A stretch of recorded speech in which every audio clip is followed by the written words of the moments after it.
Warning, this episode contains strong language or mature themes. Parental discretion is advised. Hey, how you doing? I'm doing good, man. Alright. Welcome to this podcast is Uncalled For. What's uncalled for about it? Well, you can't tell anybody this. I'm listening. Oh my God, what are you doing?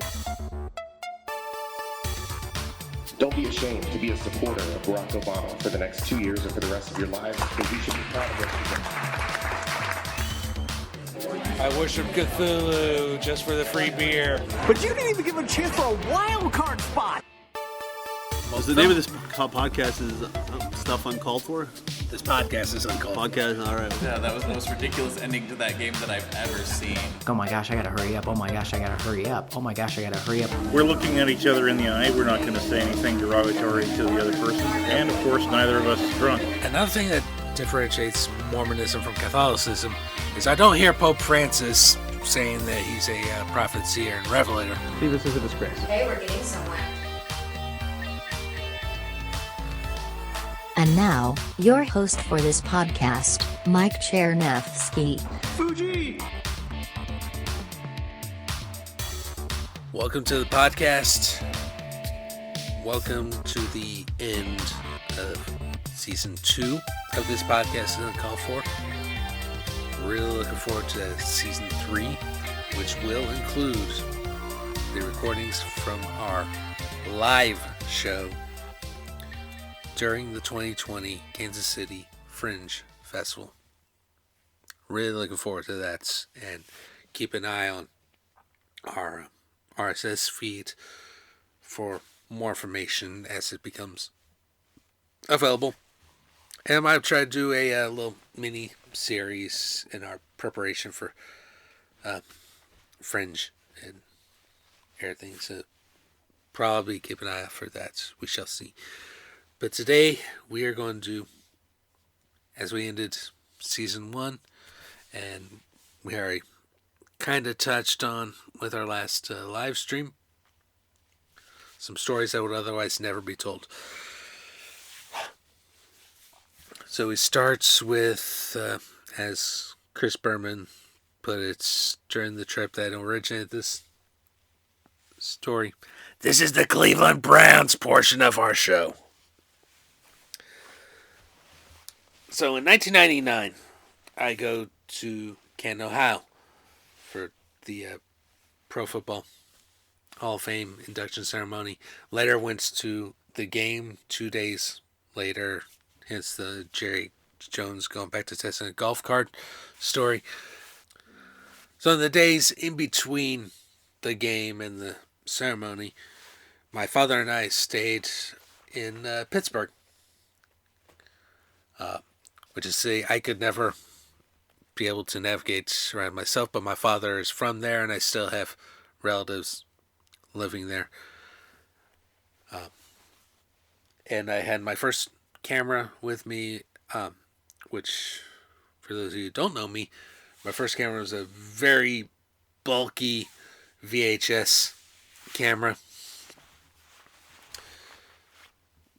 that I still own. To this day, I just don't use it anymore. And took the camera with me and shots and stuff, including a little bit with my late Uncle Bill and my late grandfather and my uncle's dog. I had shown Uncle Bill without sound the little bit video that Matt Sewell was too embarrassed to talk about. And I have Uncle Bill on video saying, well, someone's a little sports section, and my grandfather's like, oh, look at him, he's recording you, and that sort of thing. And I confessed to, yeah, I stole the sports section.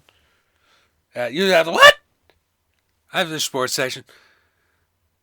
Hey, how about Bo Job?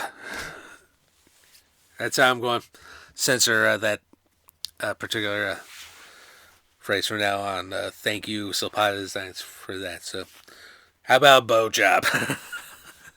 You didn't think I remember that, did you? So number 2 on my list, we talked a lot about the Ford Windstar I drove around for 14 years. That technically belonged to my late mother, and I wound up possessing the whole thing after her passing. How I came to drive it, however, is a story that hasn't been told on this podcast. I'll go ahead and tell it anyway. So my first car, which I actually got the first day I was in college,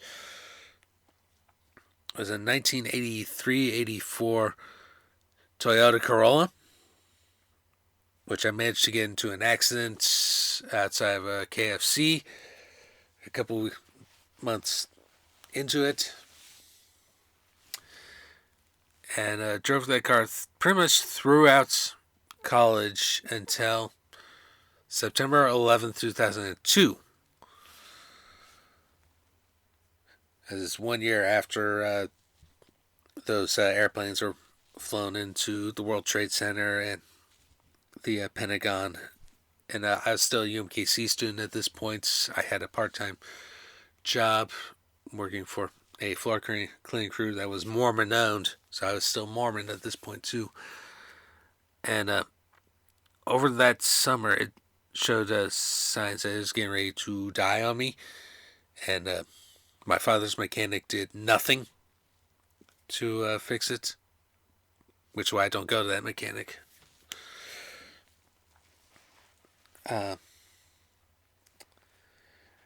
It got to a point where I could no longer put the car in reverse. So it always put me in weird parking situations, everything. And then on that particular day, it just all of a sudden dies on me. On I-70, just west of Nolan Road. And I'm kind of lucky to be alive today as a result of that. But AAA was awesome and everything. I think we wound up giving the car to charity, but that is how I came to be driving that minivan for 14 years. All right. Number 3. Speaking of UMKC, one of the elective courses I took while I was there was in comparative religion. And part of this class was we had to break up into groups and study groups that we didn't really have much experience with. My group went to a Greek Orthodox service, which was interesting, very similar to the Catholic Mass, with obvious differences. For one, before the service, we came in and we were hearing prayers being chanted entirely in Greek. So don't ask me what they were saying, because Greek is not one of the languages I understand. The sanctuary area itself was quite interesting with their iconostasis, which is a wall separating the altar from the rest of the sanctuary, and only clergy can walk in and out.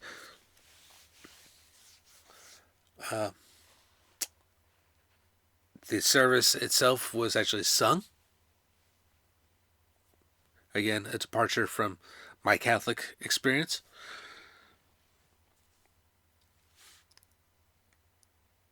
And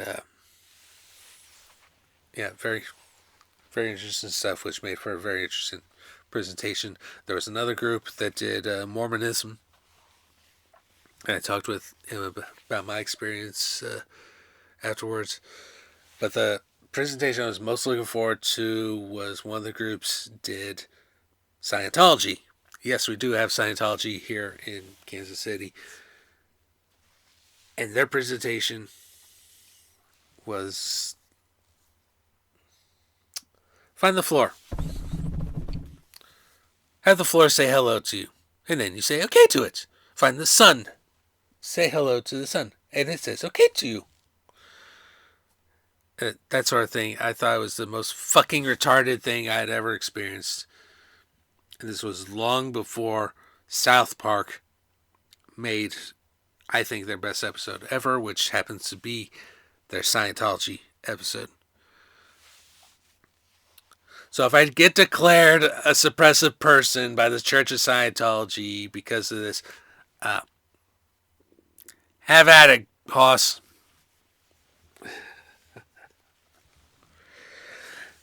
And the last thing I want to mention is just a couple of years ago, before I got the chess job, after I lost that primary, I'm still technically in the loop for,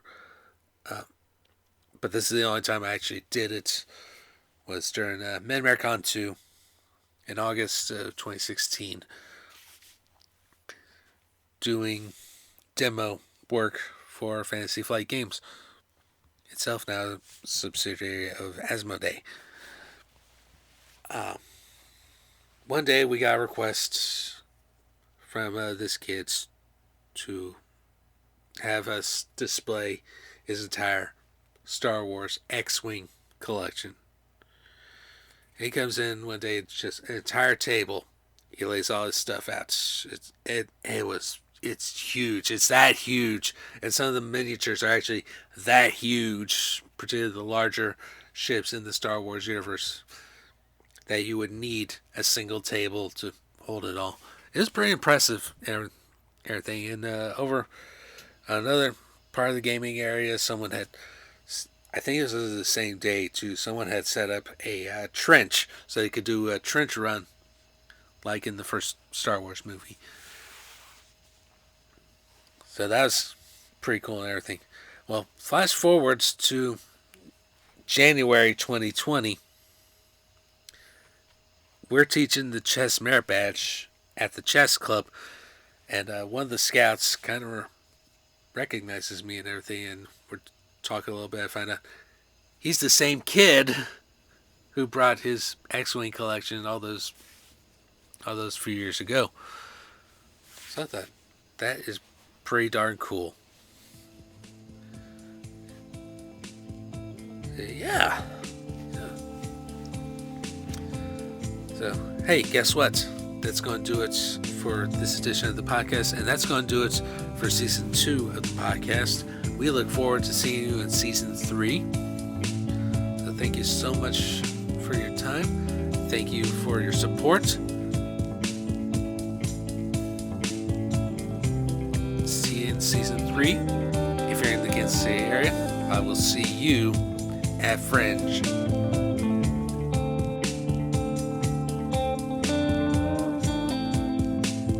This podcast is Uncalled For.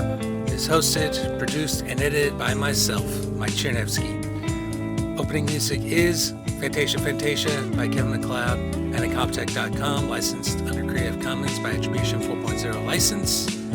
Outro music is Open Door by Little Glass Men, licensed under Creative Commons by Attribution 4.0 license. We'll see you in Season 3. Thank you so much for listening. We will see you next time.